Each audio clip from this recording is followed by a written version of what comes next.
ಈಗ ನಡೆಯುತ್ತಿರುವ ಭಾರತೀಯ ಪ್ರಜಾಪ್ರಭುತ್ವದ ಕೊಲೆ, ನಾವು ಎಚ್ಚೆತ್ತು ಇದನ್ನು ತಡೆಯೋಣ. ಕಿರು ಪುಸ್ತಕದ ಓದು, ತಾರೀಕು 21 ಏಪ್ರಿಲ್ 2026. ಭಾಗ 4. 2024ರ ಆಂಧ್ರ ಪ್ರದೇಶದ ವಿಧಾನಸಭಾ ಮತ್ತು ಸಂಸತ್ ಚುನಾವಣೆಗಳಲ್ಲಿ ಭಾರತೀಯ ಚುನಾವಣಾ ಆಯೋಗದ ನಂಬಲಾಗದ ನಡತೆ. ಬನ್ನಿ ನೋಡೋಣ.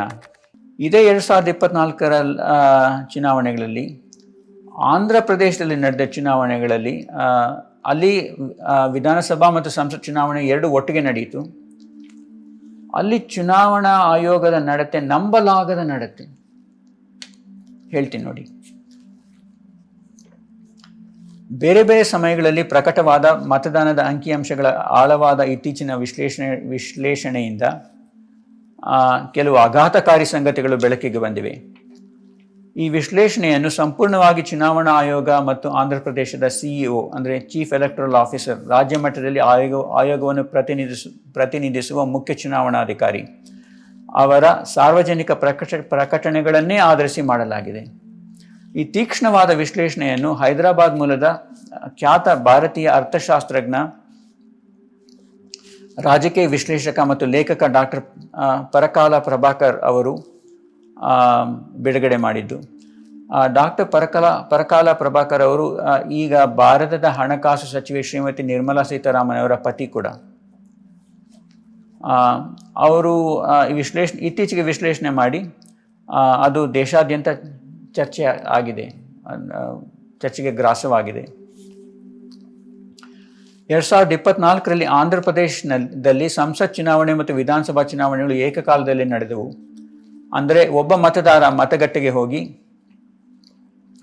ಗುರುತಿನ ಚೀಟಿ ತೋರಿಸಿ, ಮತದಾರರ ಪಟ್ಟಿಯಲ್ಲಿ ಹೆಸರು ಪರಿಶೀಲಿಸಿ, ಮತದಾರರ ನೋಂದಣಿ ಪುಸ್ತಕದಲ್ಲಿ ಸಹಿ ಅಥವಾ ಹೆಬ್ಬೆಟ್ಟಿನ ಗುರುತು ಹಾಕಿ, ಸೈನ್ ಮಾಡೋದಾಗಲಿ ಹೆಬ್ಬೆಟ್ಟು ಗುರುತು ಹಾಕೋದಾಗಲಿ, ಬೆರಳಿಗೆ ಶಾಹಿ ಹಾಕಿಸ್ಕೊಂಡು ಇಂಕ್ ಹಾಕ್ತಾರಲ್ಲ ಹಾಕಿಸ್ಕೊಂಡು ಎಡಗೈಗೆ ನಂತರ 2 ಬೇರೆ ಬೇರೆ EVMಗಳಲ್ಲಿ ಮತ ಚಲಾಯಿಸಬೇಕಿತ್ತು. ಒಂದು ವಿಧಾನಸಭೆಗೆ ಮತ್ತು ಅದರ ಪಕ್ಕದಲ್ಲೇ ಇದ್ದ ಇನ್ನೊಂದು ಸಂಸತ್ ಚುನಾವಣೆಗೆ.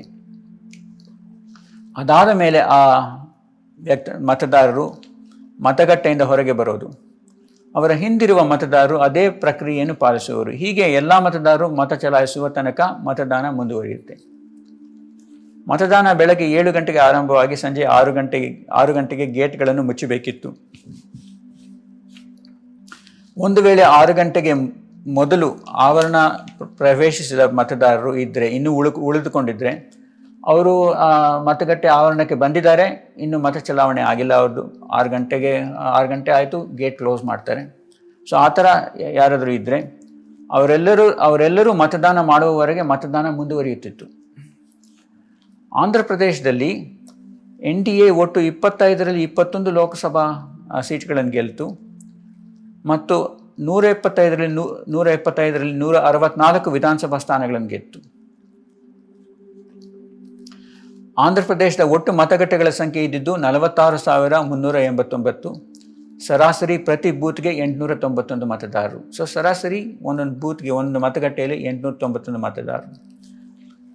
ಆಂಧ್ರ ಪ್ರದೇಶದಲ್ಲಿ ಒಟ್ಟು ನೋಂದಾಯಿತ ಮತದಾರರು 4,13,33,702. ಇದು ವಿಕಿಪೀಡಿಯಾ ಮಾಹಿತಿ. ಆ ದಿನ ಸಂಜೆ 5 ಗಂಟೆ ವೇಳೆಗೆ, ಅಂದರೆ ಮೇ 13, 2024, ಇದು ಚುನಾವಣಾ ಆಯೋಗ ಆಗಲಿ, ಅಂದರೆ ಎಲೆಕ್ಷನ್ ಕಮಿಷನ್ ಆಫ್ ಇಂಡಿಯಾ ಆಗಲಿ, ಅಥವಾ ಆಂಧ್ರ ಪ್ರದೇಶದ ಚೀಫ್ ಎಲೆಕ್ಟರಲ್ ಆಫೀಸರ್, ಮುಖ್ಯ ಚುನಾವಣಾಧಿಕಾರಿ ಆಗಲಿ, ಅವರುಗಳು ಬಿಡುಗಡೆ ಮಾಡಿದ ಅಂಕಿಅಂಶಗಳು.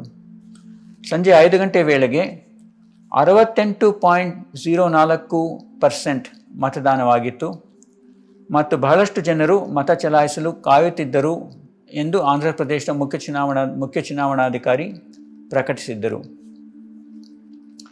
ರಾತ್ರಿ 8 ಗಂಟೆಯ ವೇಳೆಗೆ, ಅಂದರೆ 3 ಗಂಟೆಗಳ ನಂತರ, ಮತದಾನ ಪ್ರಮಾಣ 68.12% ಎಂದು ಆಯೋಗ ತಿಳಿಸಿತ್ತು.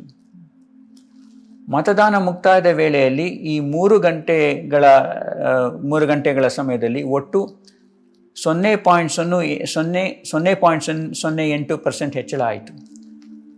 68.04%ಇಂದ 68.12%, ಅಂದರೆ 0.08% ಹೆಚ್ಚಳ. ನಂತರ ಅದೇ ರಾತ್ರಿ 11:45 ಮತದಾನದ ಪ್ರಮಾಣ 76.5%ಗೆ ಏರಿತ್ತು. ಇದು ಕೂಡ ಅಧಿಕೃತವಾಗಿ ಪ್ರಕಟವಾದ ಅಂಕಿಅಂಶ. ಮತಗಟ್ಟೆ ಮುಚ್ಚುವ ಸಮಯದ ಬಹಳ ಹೊತ್ತಿನ ಬಳಿಕದ 3:45 ಎಲ್ಲ ಬೂತ್ಗಳಲ್ಲೂ ಸೇರಿ ಒಟ್ಟು ಮತದಾನದಲ್ಲಿ 8.38% ಏರಿಕೆ. ರಾತ್ರಿ 11:45 ವೇಳೆಗೆ ಆಂಧ್ರ ಪ್ರದೇಶದ ಮುಖ್ಯ ಚುನಾವಣಾಧಿಕಾರಿಗಳ ಪ್ರಕಾರ ರಾಜ್ಯದ 3,500 ಮತಗಟ್ಟೆಗಳಲ್ಲಿ ಇನ್ನೂ ಮತದಾನ ನಡೆಯುತ್ತಿದೆ ಎಂದು ಘೋಷಿಸಿದ್ದರು.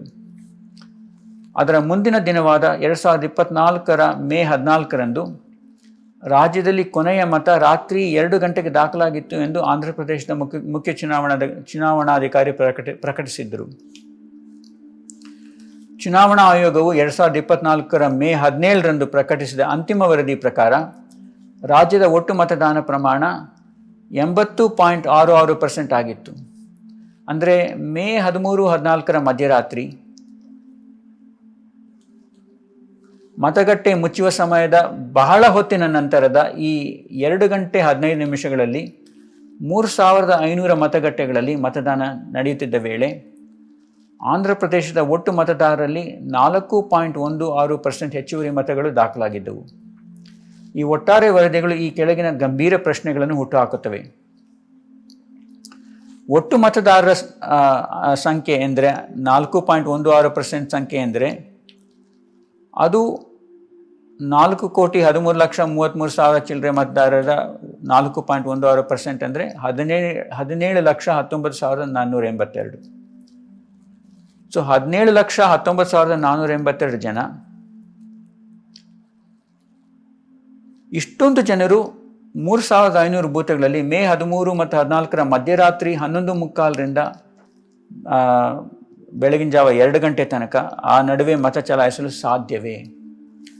ಆ ನಂತರ ಎಲ್ಲರೂ ಸುರಕ್ಷಿತವಾಗಿ ಮನೆ ತಲುಪಲು ಆಯಿತೆ? ಈ 3,500 ಮತಗಟ್ಟೆಗಳಲ್ಲಿ ಮತದಾರರು ಸಂಜೆ ಅವ್ರು ನೋಡಿ ಯಾರು ಮತ ಚಲಾಯಿಸ್ಬೋದು? ಸಂಜೆ 6 ಗಂಟೆ ಆದಮೇಲೆ ಸಂಜೆ 6 ಗಂಟೆ ಒಳಗೆ ಗೇಟ್ ಮುಚ್ಚೋದ್ರೊಳಗೆ ಯಾರು ಆವರಣ ಒಳಗೆ ಬಂದಿದ್ರು ಅವ್ರು ಮಾತ್ರ ಚಲಾಯಿಸ್ಬೋದು. ಸೊ ಅವರು ಸಂಜೆ 6 ಗಂಟೆಯಿಂದ ಮಧ್ಯರಾತ್ರಿ 11:45 ಬೆಳಗಿನ ಜಾವ 2 ಗಂಟೆ ಅಂದರೆ 6ರಿಂದ 8 ಗಂಟೆಗಳ ಕಾಲ ಸಾಲಿನಲ್ಲಿ ಕಾಯ್ತಾ ಇದ್ರಾ? ಮತ ಚಲಾಯಿಸೋದಕ್ಕೆ ಲೈನಲ್ಲಿ ನಿಂತ್ಕೊಂಡು ಕಾಯ್ತಾ ಇದ್ರಾ? ಅವರು ಕುರ್ಚಿ ಮೇಲೆ ಕೂರಲು, ನೆಲದ ಮೇಲೆ ಕೂರಲು, ಮಲಗಲು, ಊಟ ಮಾಡಲು ಇತ್ಯಾದಿ ಅವಶ್ಯಗಳು ಇತ್ತೆ? ನೀವು ಜಸ್ಟ್ ಊಹೆ ಮಾಡಿ. ಸಾಯಂಕಾಲ 6 ಗಂಟೆಗೆ ಮತಗಟ್ಟೆ ಆವರಣದ ಒಳಗೆ ಬಂದು ಮತ ಚಲಾಯಿಸೋದಕ್ಕೆ ನೀವು 6 ಗಂಟೆಗಳ ಕಾಲ 8 ಗಂಟೆಗಳ ಕಾಲ ಅಲ್ಲಿ ಕಾಯ್ತಾ ಇದ್ದರೆ ಕೂರಬೇಕನ್ನಿಸ್ಬೋದಾ? ಕೆಲವ್ರಿಗೆ ಮಲ್ಕೋಬೇಕನ್ನಿಸ್ಬೋದಾ? ಊಟಕ್ಕೆ ಅವಶ್ಯಕತೆ ಇರ್ಬೋದಾ? ಇದೆಲ್ಲ ಆಯ್ತೆ? ಈ ಅವಶ್ಯಕತೆಗಳನ್ನು ಸರಿಯಾಗಿ ನಿರ್ವಹಣೆ ಮಾಡಲು ಸಾಧ್ಯ ಆಯ್ತೆ?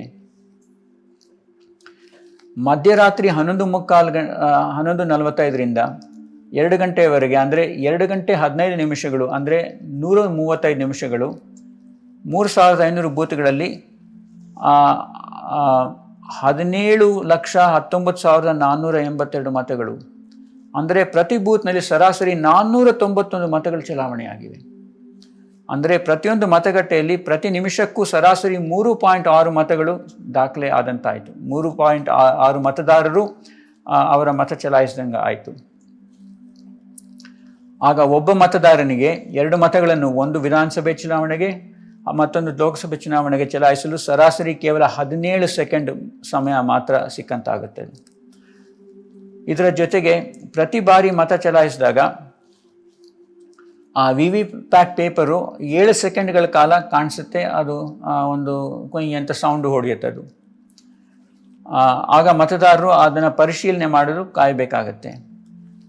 ಸೊ ಒಬ್ಬ ಮತದಾರನಿಗೆ ಸಿಕ್ಕ 17 ಸೆಕೆಂಡ್ಗಳಲ್ಲಿ 2 ಮತಗಳಿಗೆ, ಒಂದು ವಿಧಾನಸಭೆಗೆ ಒಂದು ಲೋಕಸಭೆಗೆ 2 ಸೇರಿಸಿದರೆ 7 + 7 14 ಸೆಕೆಂಡ್ಗಳು ಕೇವಲ VVPAT ಪರಿಶೀಲನೆಗೆ ಹೋಗುತ್ತೆ. ಹೀಗಾಗಿ ಮತಗಟ್ಟೆಯೊಳಗೆ ಹೋಗುವುದು, ಸಂಬಂಧಿತ ಪ್ರಕ್ರಿಯೆಗಳನ್ನು ನಡೆಸುವುದು ಬಟನ್ ಒತ್ತುವುದು, ಕಾಯುವುದು ಸೇರಿದಂತೆ ಉಳಿದ ಎಲ್ಲ ಪ್ರಕ್ರಿಯೆಗಳಿಗೆ ಮತದಾರನಿಗೆ ಕೇವಲ 3 ಸೆಕೆಂಡ್ಗಳ ಸಮಯ ಮಾತ್ರ ಉಳಿಯುತ್ತೆ. ಈ ರೀತಿ ನಿಜವಾಗ್ಲೂ ಮತದಾನ ಮಾಡಲು ಸಾಧ್ಯನಾ? ಮೇಲಿನವು ಕೆಲವು ಸರಾಸರಿ ಲೆಕ್ಕಾಚಾರಗಳಷ್ಟೇ. ಕೆಲವು ಮತಗಟ್ಟೆಗಳಲ್ಲಿ ಮತದಾರರ ಸಂಖ್ಯೆ ಕಡಿಮೆ ಆಗಿದ್ದರೆ ಉಳಿದ ಕೆಲವು ಮತಗಟ್ಟೆಗಳಲ್ಲಿ ಪ್ರತಿಯೊಂದು ಮತಗಟ್ಟೆಗೆ 491ಕ್ಕಿಂತಲೂ ಹೆಚ್ಚು ಮತಗಳು ದಾಖಲೆ ಆಗಿರಬೇಕಾಗುತ್ತೆ. ಸೊ ಸರಾಸರಿ 491 ಕೆಲವರಲ್ಲಿ ಕಡಿಮೆ ಆಗಿರೋ, ಕೆಲವರು ಜಾಸ್ತಿನೇ, ಇನ್ನೂ ಜಾಸ್ತಿ ಆಗಿರಬೇಕಲ್ವಾ? ಅಂದರೆ ಇನ್ನೂ ಜಾಸ್ತಿ ಆಗಿರೋ ಮತಗಟ್ಟೆಗಳಲ್ಲಿ ಪ್ರತಿಯೊಬ್ಬ ಮತದಾರನಿಗೆ 17 ಸೆಕೆಂಡ್ಗಳಿಗಿಂತೂ ಕಡಿಮೆ ಸಮಯ ಸಿಕ್ಕಂತಾಗುತ್ತದೆ. ಇದನ್ನು ನಂಬಲು ಇನ್ನೂ ಕಷ್ಟ ಆಗೋದಿಲ್ವೇ? ಇನ್ನೂ ಜಾಸ್ತಿ ಕಷ್ಟ ಆಗಲ್ವಾ? ಮತಗಟ್ಟೆ ಮುಚ್ಚುವ ಸಮಯಕ್ಕೆ ಮತದಾನ ಪೂರ್ಣವಾಗಿಲ್ಲದಿದ್ದರೆ ಚುನಾವಣಾ ಆಯೋಗದ ಸ್ವಂತ ನಿಯಮಗಳ ಪ್ರಕಾರ ಈ ಕೆಳಕಂಡ ನಿಯಮಗಳನ್ನು ಪಾಲಿಸಬೇಕು. ಹೊಸಬರು ಒಳಗೆ ಬರದಂತೆ ತಡೆಯಲು ಮತಗಟ್ಟೆಯ ಗೇಟುಗಳನ್ನು ಮುಚ್ಚಬೇಕು. ಸಾಲಿನಲ್ಲಿ ಕಾಯುತ್ತಿರುವವರಿಗೆ, ಲೈನಲ್ಲಿ ನಿಂತುಕೊಂಡು ಕ್ಯೂನಲ್ಲಿ ನಿಂತಿರೋರಿಗೆ ಟೋಕನ್ಗಳನ್ನು ನೀಡಬೇಕು. ಸಾಲಿನ ಅಂದರೆ ಕ್ಯೂನ ಕೊನೆಯ ವ್ಯಕ್ತಿಗೆ 1ನೇ ಸಂಖ್ಯೆಯ ಟೋಕನ್ ಕೊಡಬೇಕು. ಮತಗಟ್ಟೆಯ ಅತಿ ಸಮೀಪದಲ್ಲಿ ಇರುವ ವ್ಯಕ್ತಿಗೆ ಅತಿ ಹೆಚ್ಚಿನ ಸಂಖ್ಯೆಯ ಟೋಕನ್ ನೀಡಬೇಕು. ಪ್ರತಿ ಮತಗಟ್ಟೆಯಲ್ಲೂ ಸಾಲಿನಲ್ಲಿ ಕಾಯುತ್ತಿರುವ ಮತದಾರರ ಮುಖಗಳು ಸ್ಪಷ್ಟವಾಗಿ ಕಾಣುವಂತೆ ವಿಡಿಯೋ ದಾಖಲು ಮಾಡಬೇಕು. ಮತದಾರರು ಮತ ಚಲಾಯಿಸಲು ಮತಗಟ್ಟೆಯೊಳಗೆ ಬರುವಾಗ ತಮಗೆ ಕೊಟ್ಟಿರುವ ಟೋಕನನ್ನು ಅಲ್ಲಿನ ಮುಖ್ಯ ಅಧಿಕಾರಿಗೆ, ಪ್ರಿಸೈಡಿಂಗ್ ಆಫೀಸರ್ಗೆ ನೀಡಬೇಕು. ಆ ಅಧಿಕಾರಿ ಇಲ್ಲಿ ನಡೆಸಲಾದ ಸಂಪೂರ್ಣ ಪ್ರಕ್ರಿಯೆಯನ್ನು ತನ್ನ ಡೈರಿಯಲ್ಲಿ ದಾಖಲಿಸಬೇಕು. ಈ ಮೇಲಿನ ಎಲ್ಲವುಗಳನ್ನು, ಟೋಕನ್ಗಳು, ವಿಡಿಯೋಗಳು, ಮುಖ್ಯ ಅಧಿಕಾರಿಯ ಡೈರಿ ಇತ್ಯಾದಿ ದಾಖಲೆಗಳಾಗಿ ನಂತರ ಪರಿಶೀಲನೆಗೆ ಸಂರಕ್ಷಿಸಿ ಇಡಬೇಕು. ಮತದಾನ ಪ್ರಕ್ರಿಯೆಯ ವಿಶ್ವಾಸಾರ್ಹತೆಯ ದೃಷ್ಟಿಯಿಂದ ಚುನಾವಣಾ ಆಯೋಗವು ಈ ಎಲ್ಲ ಸಾಕ್ಷ್ಯಾಧಾರಗಳನ್ನು ಪಾರದರ್ಶಕವಾಗಿ, ಸಾರ್ವಜನಿಕವಾಗಿ ಲಭ್ಯವಾಗುವಂತೆ ಮಾಡಬೇಕು. ದುಃಖದ ವಿಷಯವೆಂದರೆ ಈ ಬರಹದವರೆಗೆ ಡಾಕ್ಟರ್ ಪರಕಾಲ ಅವರು ಎತ್ತಿರುವ ಯಾವುದೇ ಪ್ರಶ್ನೆಗಳು ಮತ್ತು ಆತಂಕಗಳಿಗೆ ಚುನಾವಣಾ ಆಯೋಗವು ಪ್ರತಿಕ್ರಿಯಿಸದೆ ಮೌನ ವಹಿಸಿದೆ. 2024 ಮೇ 13ರಂದು ರಾತ್ರಿ 8 ಗಂಟೆಗೆ ಪ್ರಕಟಿಸಲಾದ 68.12% ಮತದಾನದ ಪ್ರಮಾಣದಿಂದ 4 ದಿನಗಳ ಬಳಿಕ ಮೇ 17ರಂದು ಚುನಾವಣಾ ಆಯೋಗ ಘೋಷಿಸಿದ 80.66% ಮತದಾನ ಪ್ರಮಾಣಕ್ಕೆ ಒಟ್ಟು 51,83,246 ಮತಗಳ ಹೆಚ್ಚಳ ಆಗಿದೆ. ಇದು ಯಾಕೆ, ಹೇಗೆ? ಚುನಾವಣಾ ಆಯೋಗ ಮೌನ ವಹಿಸಿದೆ, ಏನೂ ಉತ್ತರ ಇಲ್ಲ. ವೋಟ್ ಫಾರ್ ಡೆಮಾಕ್ರಸಿಯಲ್ಲಿ ಯಾತಕ್ರಿ ಜಾಸ್ತಿ ಆಯಿತು ದಿನದ ಅಂತ್ಯದ ಅಂಕಿಅಂಶಗಳಿಂದ ಮತ್ತು ನಿಮ್ಮ ಅಂತಿಮ ಅಂಕಿಅಂಶಗಳಿಗೆ ಯಾಕೆ ಜಾಸ್ತಿ ಆಯಿತು ಅಂತ ಕೇಳಿದ್ರೆ ಅದಕ್ಕೂ ಏನೂ ಅರ್ಥಪೂರ್ಣ ಉತ್ತರ ಇಲ್ಲ. ಹೆಚ್ಚಾಗಿ ಮೌನ, ಅಥವಾ ಏನೋ ಮುಖ್ಯ ಪ್ರಶ್ನೆಗೆ ಸರಿಯಾಗಿ ಉತ್ತರ ಕೊಡದೆ ಏನೋ ಹಾರಿಕೆಯ ಉತ್ತರ, ಅನಧಿಕೃತ ಉತ್ತರ, ಈ ಥರ ಎಲ್ಲ ಬಂದಿದೆ. ಚುನಾವಣಾ ಆಯೋಗದ ಈಗ ಇಲ್ಲಿ ಆಂಧ್ರದಲ್ಲಿ ನಡೆದಿದೆ ಈ ನಡತೆಯ ಕಣ್ಣಿಗೆ ಕಾಣುವ ಫಲಿತಾಂಶ ಏನೆಂದರೆ, ಆಂಧ್ರದಲ್ಲಿ NDA 25ರಲ್ಲಿ 21 ಲೋಕಸಭಾ ಸೀಟುಗಳನ್ನು ಗೆಲ್ತು ಮತ್ತು 175ರಲ್ಲಿ 164 ವಿಧಾನಸಭಾ ಸೀಟುಗಳನ್ನು ಗೆದ್ದಿದೆ. ಈ ವಿಷಯದ ಬಗ್ಗೆ ಸಂಪೂರ್ಣ ಮಾಹಿತಿಗಾಗಿ 17 ಪೇಜ್ PDF ಬುಕ್ಲೆಟ್ ಡೌನ್ಲೋಡ್ ಮಾಡ್ಕೋಬೋದು ಫ್ರೀಯಾಗಿ. kannadaindians.com/SIR ಅಥವಾ ಡೆಮಾಕ್ರಸಿ ಇನ್ ಡೇಂಜರ್ -English ಅಥವಾ ಕನ್ನಡ